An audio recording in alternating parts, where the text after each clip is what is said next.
Picture this scene for me, if you will. It's a miserable winter morning. Gray, sleet is coming down. Very cold. And we're in the worst part of a Midwest city, Cleveland. Leaning up against the pawn shop window to protect himself from the driving rain, since he had no coat to protect him, was a bum. A 35-year-old bum. His hair was down to his shoulders. His eyes were bloodshot. His clothes were soaked. And he was miserable and alone.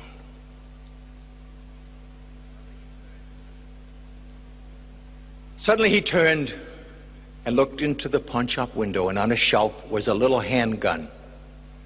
And attached to the handgun was a tag, $29. And he reached into his pocket and he pulled out 3 soggy $10 bills. All he had in the world. And he thought, hey, there's the answer to all my problems. I'll buy that gun. I'll get a couple of bullets. I'll take them back to that miserable room where I'm staying.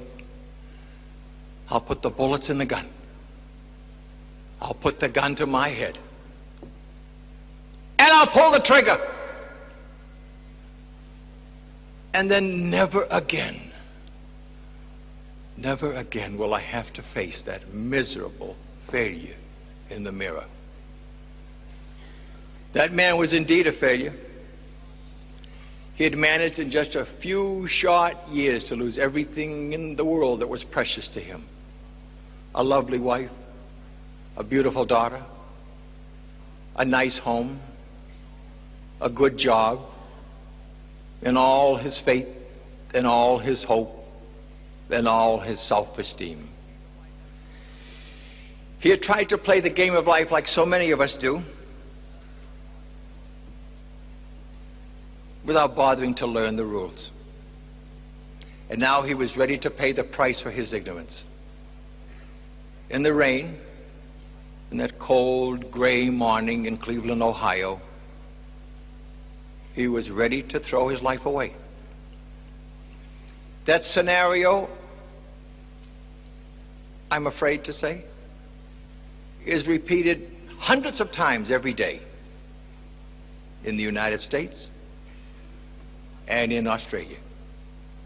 When people finally lose all hope in a future that once had so much good things ahead of it.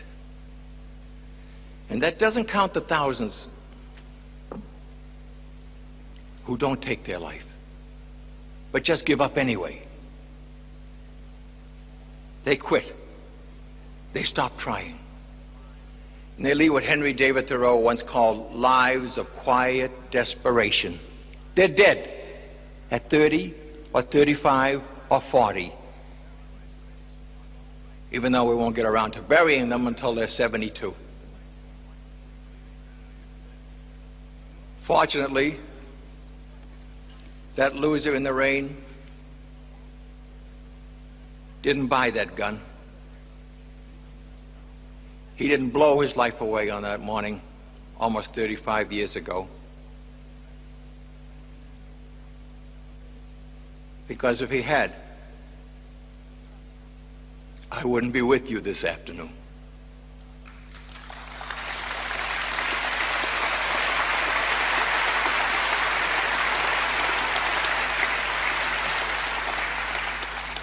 I guess it's natural, and I expect it, that whenever I'm being interviewed by the press, television, radio, I'm always being asked, how did you manage to turn your life around so dramatically?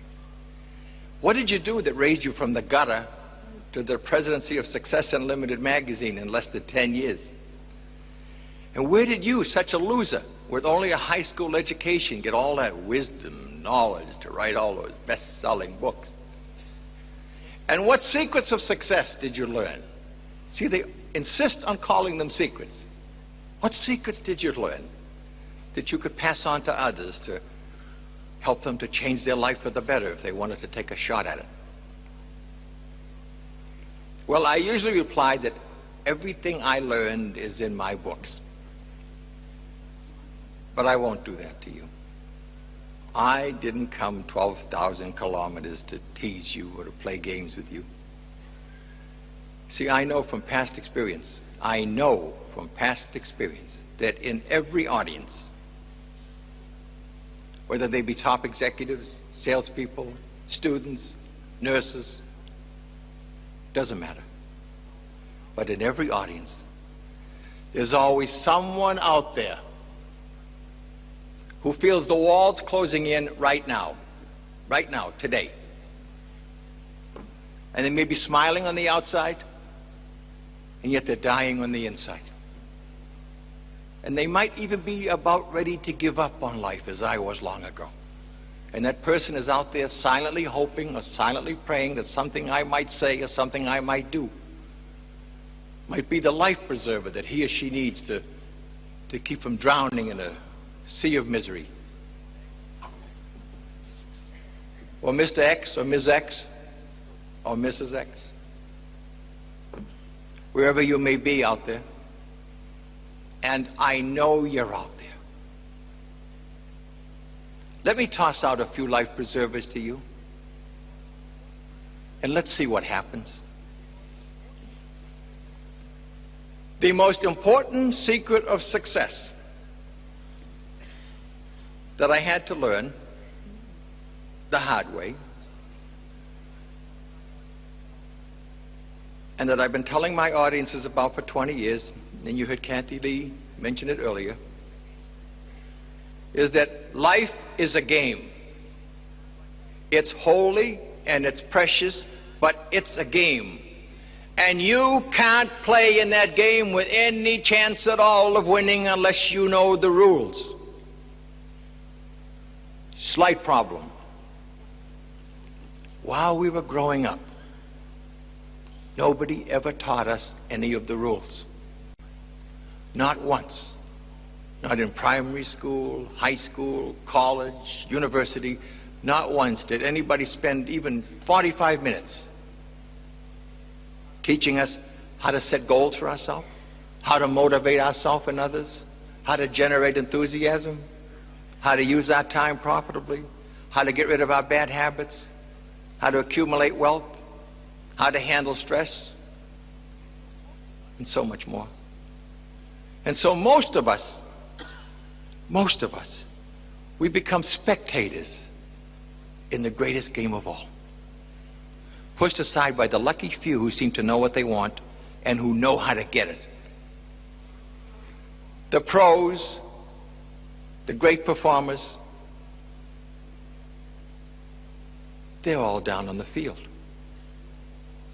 where all the money, all the glory, and all the action is. And the rest of us, we're spectators. We're up in the stands watching them. And we had to pay to get in. Let's take inventory right now. Did you possibly learn anything during all those years of school that you could apply starting tonight? If you wanted to turn your life around or make it better than it is? You bet you did.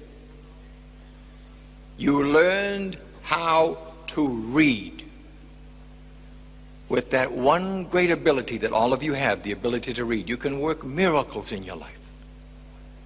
Carlyle many years ago wrote, "What we become depends on what we read after the teachers have finished with us." The greatest university of all, he wrote, is a collection of books. And there's a great speaker back in the States who bills himself as Charles Tremendous Jones, and he is tremendous. Charles Tremendous Jones is always telling his audiences,